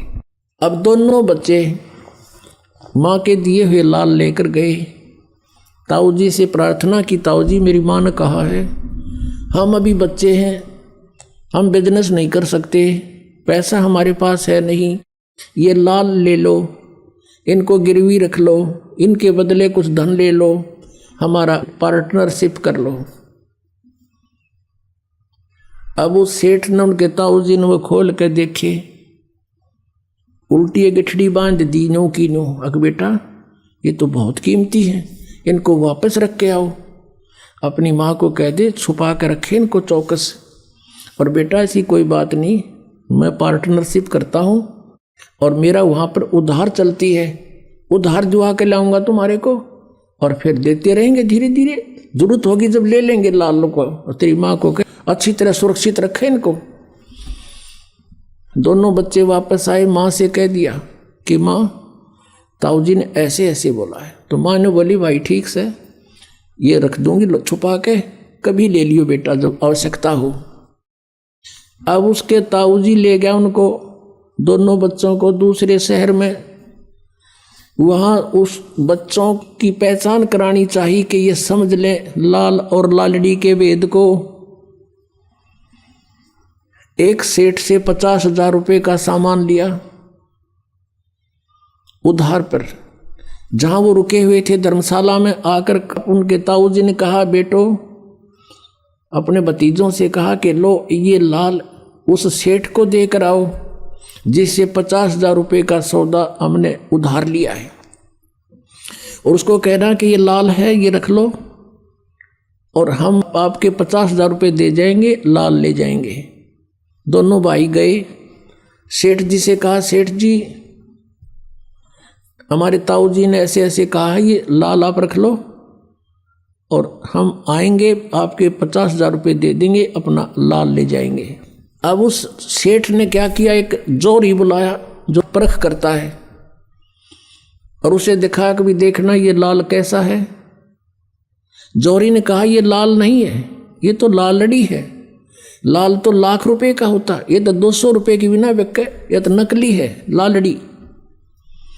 अब उस सेठ ने वो उठा के वो लालड़ी बाहर फेंक दी गली में, ले जाओ थारे लाल ने, धोखेबाजो कपटियो, अरे तुम्हारा ताऊ ऐसा तो नहीं था, आज तक तो उसने ऐसा जुल्म नहीं किया हमारे साथ, आज ये धोखा करते हो, मैंने कौन सा मांगा था तुम्हारे से।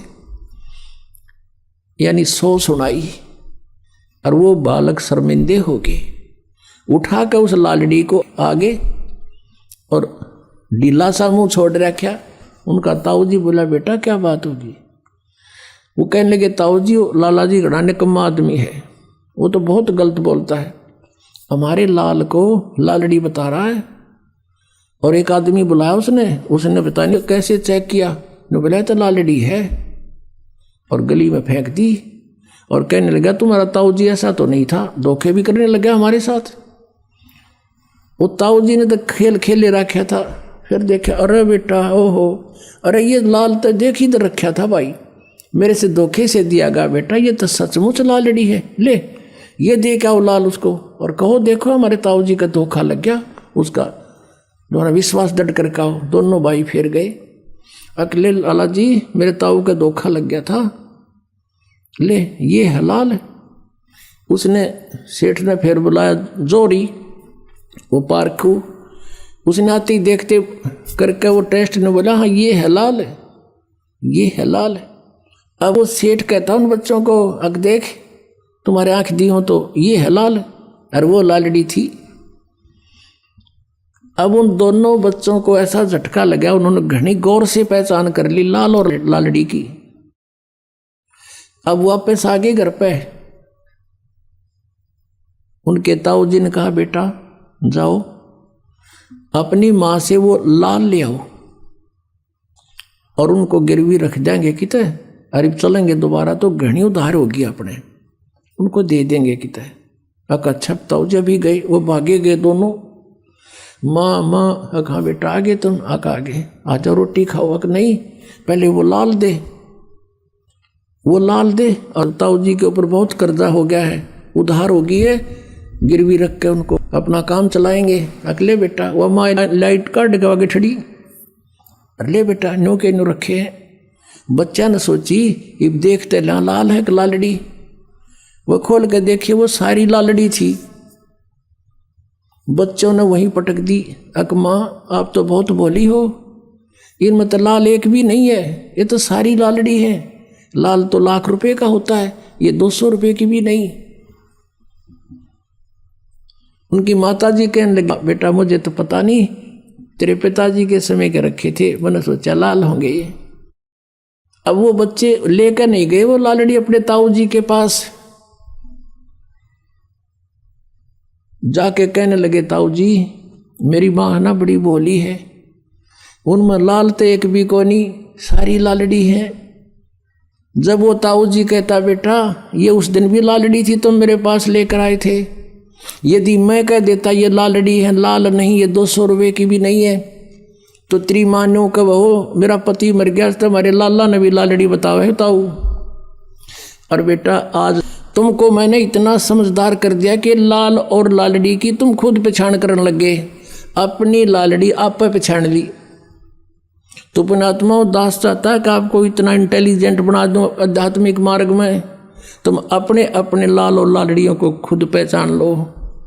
जैसे इस सिख बच्चे ने पहचान कर ये जन्म साखी गुरु नानक देव जी की आते दिखाई कि सचमुच आप जो कहते हो ये सत्य है और यही नाम मोक्ष का है, बाकी सब झूठ है।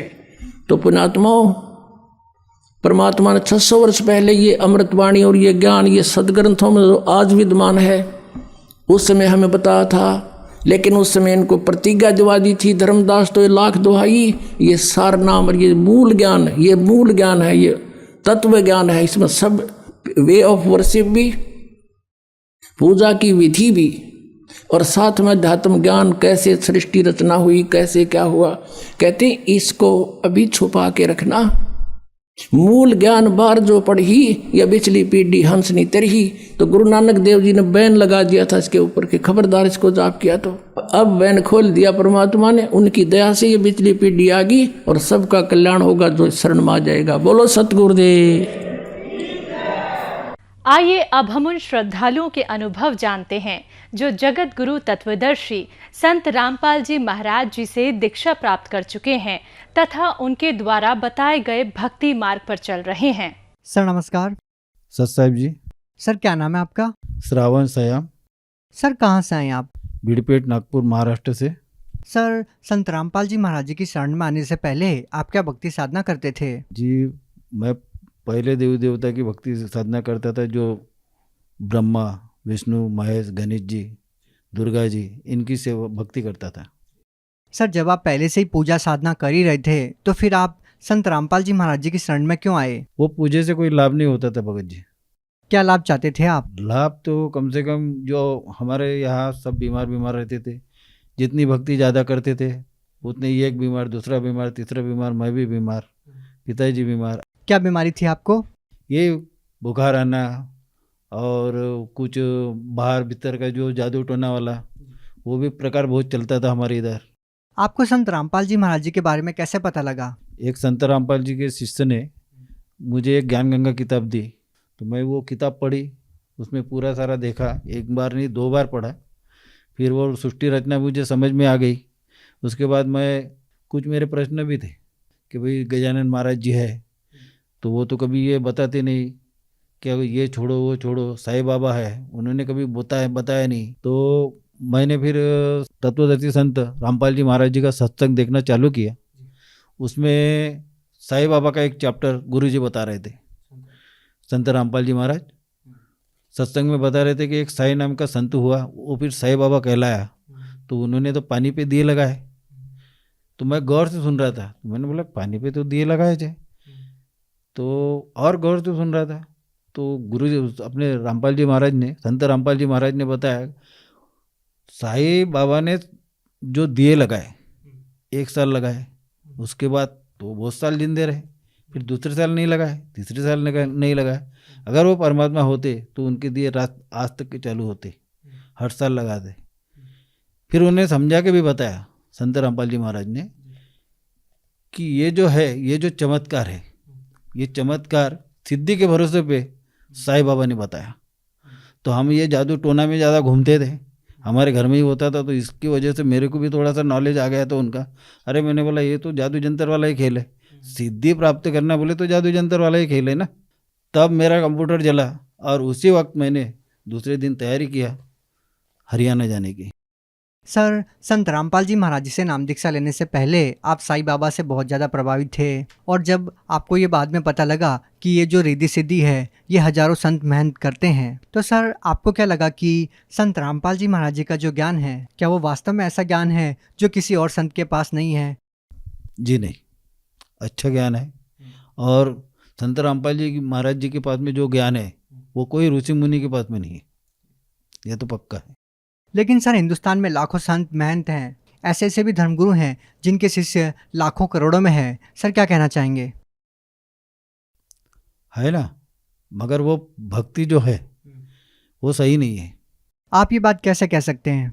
क्योंकि मैंने ठाकर सिंह महाराज की भी भक्ति ली थी, और अपने जो कृष्ण वाले थे उनकी भी भक्ति कर चुका हूँ मैं शंकर जी की भक्ति जो वो है वो भी कर चुका हूँ, और निर्मला देवी की भी भक्ति कर चुका हूँ।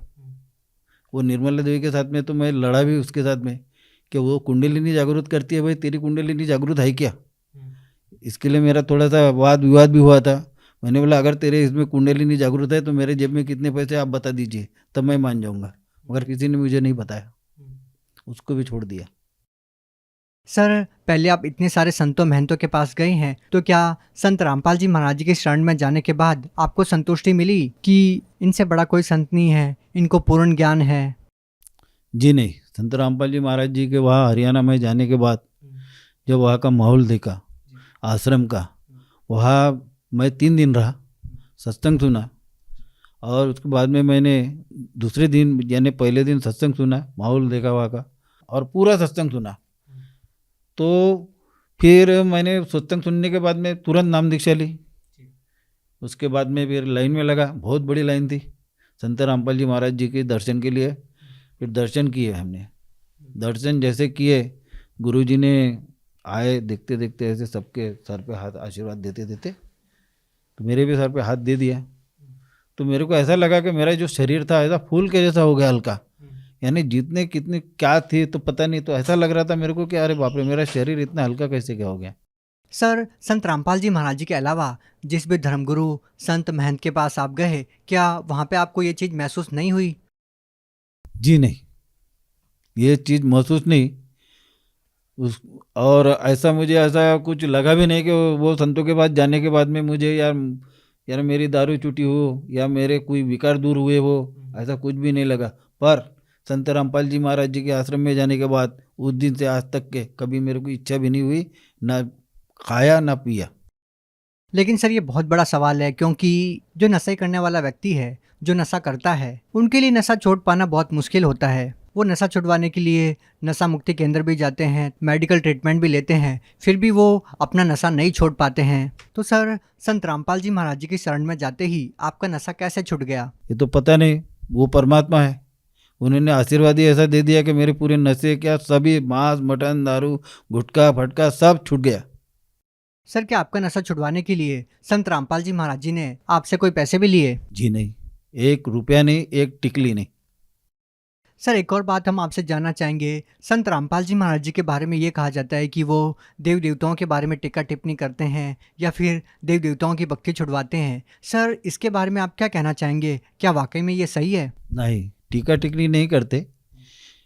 वो देवी देवता की जो उल्टी भक्ति कर रहे हैं, जो लोग उल्टी भक्ति कर रहे हैं, हम भी करते थे। परमात्मा हमारे, हम तो परमात्मा ही बोलते हैं उनको, संत रामपाल जी महाराज जी को। संत रामपाल जी महाराज यही बोलते हैं कि बेटा ये उल्टी भक्ति जो कर रहे हैं वो सीधी करो, मगर क्या है जनता मानती नहीं है। सर, क्या संत रामपाल जी महाराज जी से नाम दीक्षा लेने के बाद आपको कोई लाभ मिला? मेरे को बहुत सारे फायदे हो गए, बहुत। मैंने ज़िंदगी में कभी सोचा नहीं था कि 4 व्हीलर से जाऊंगा, 4 व्हीलर दे दिया। 1 मंगाया था 2 दे दिया। फिर लॉकडाउन के अंदर में कोई मटेरियल नहीं मिलता था, इतना लॉकडाउन नागपुर में कड़क था, फिर भी मेरे यहाँ घर में माल छोड़ के चले जाते थे, और वो लॉकडाउन में मेरा पूरा मकान हो गया। मेरी कंडीशन सुधर गई है। मैं बैंक में नौकरी करता हूँ, चपरासी में हूँ। मेरे हर महीने में 3-4 हज़ार लोगों से उधार लेना पड़ता था, वो भी बंद हो गया। आज 1 रुपया नहीं लेता मैं किसी से, बैंक बैलेंस हो गया मेरा जमा, और लाभ तो बहुत है भगत जी। सर, आपके हाथ में ये जो मेडिकल रिपोर्ट है, सर ये किस चीज़ की है? जी हाँ, मैं कुराडी ब्रांच में था और सुबह मुझे बैंक खोलना पड़ता था। तो मैं बैंक से जब आया, यानी घर से जब निकला तो थोड़ा देर हो गया था, मैं फास्ट निकल गया। निकलने के बाद में एक ऐसा आड़ा आदमी आ गया, तो उससे बचाने के चक्कर में मैं खुद ही गिर गया।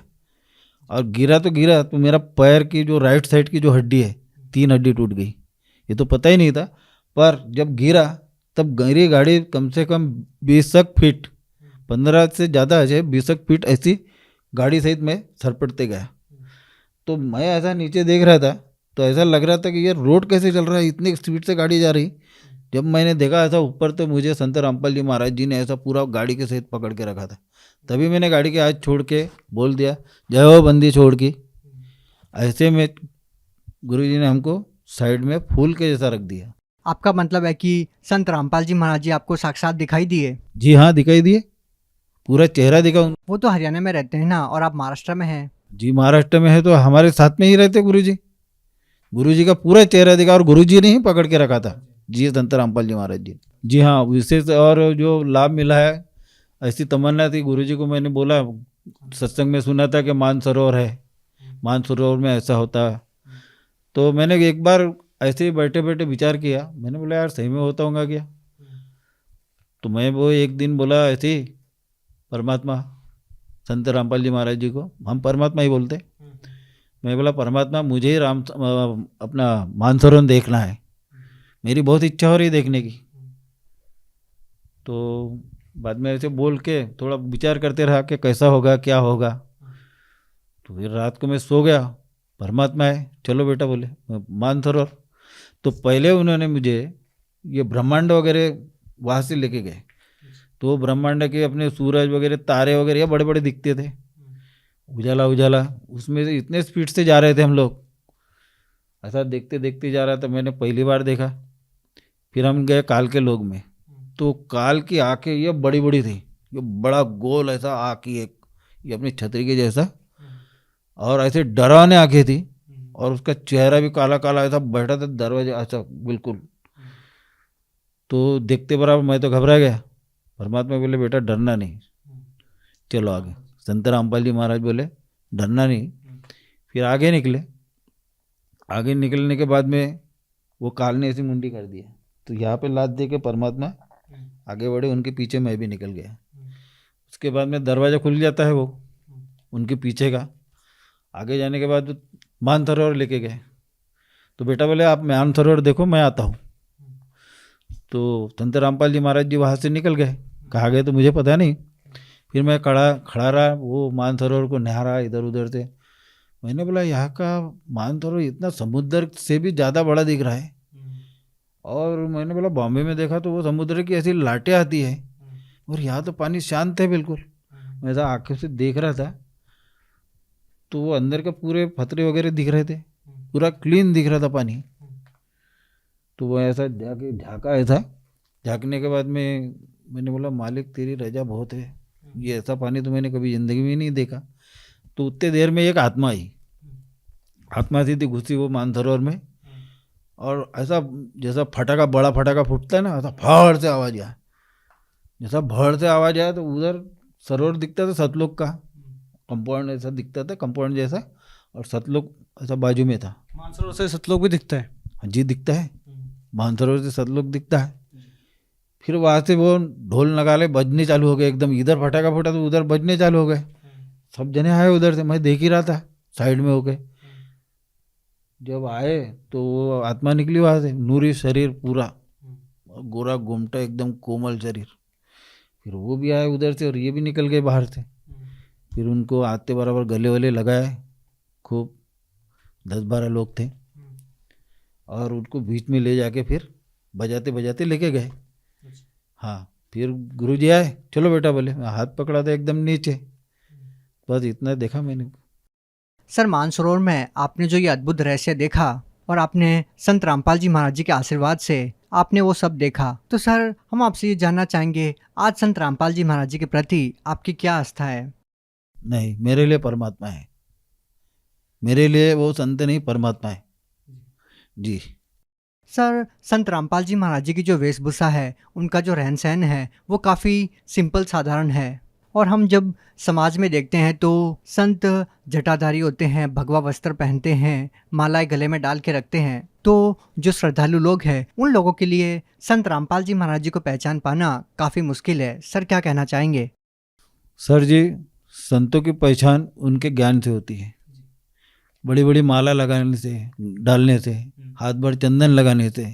क्या वो अभी बहुत सारे संत तो ढोल पीटते और नचते हैं, उससे ऐसी पहचान नहीं होती, उनके ज्ञान से ही पहचान होती है। सर जी, ये अभी जो संत है महाराष्ट्र में बोलो और कहीं देखते हैं अपन, जैसे टीवी पे आते हैं, उनको तो नाम दीक्षा देने का भी अधिकार नहीं है। केवल संत रामपाल जी महाराज जी को ही ये नाम दीक्षा देने का अधिकार है। क्यों? कि संत रामपाल जी महाराज 3 बार नाम दीक्षा देते हैं, और भागवत गीता में बताया है उसका कोट, ओम तत् और सत। ये माध्यम से रामपाल जी, संत रामपाल जी महाराज सभी अनुयायियों को 3 बार दीक्षा देते हैं, और दीक्षा देने के अधिकारी वही होते हैं जो सदग्रंथ के आधारित जो ज्ञान बताते हैं, और उनसे नाम दीक्षा लेकर मानव पार हो सकता है। ये मैंने मानसरोवर में देख चुका हूँ, वहाँ की आत्मा देख चुका हूँ, वहाँ के लोग देख चुका हूँ, और उन्हीं के भक्ति से मानव का कल्याण होगा, ये मैं दावे के साथ कह सकता हूँ। सर, अगर कोई व्यक्ति संत रामपाल जी महाराज जी से नाम दीक्षा लेना चाहता है तो वो उनसे नाम दीक्षा कैसे ले सकता है? सर जी, संत रामपाल जी महाराज जी की नाम दीक्षा लेना बहुत आसान है, ज़्यादा कठिन नहीं है। सभी टीवी चैनलों पे संत रामपाल जी महाराज जी के सत्संग आते हैं, वहाँ पे जो पीले कलर की पट्टी चलती है, वो पट्टी पे नंबर आते हैं, वो नंबर पे आप कांटेक्ट करो तो आपके नज़दीकी नामदान सेंटर का कांटेक्ट आपको मिल जाएगा।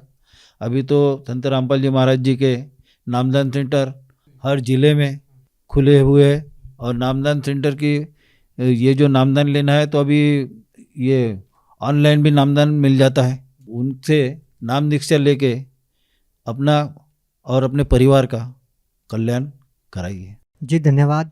जी सत्साई।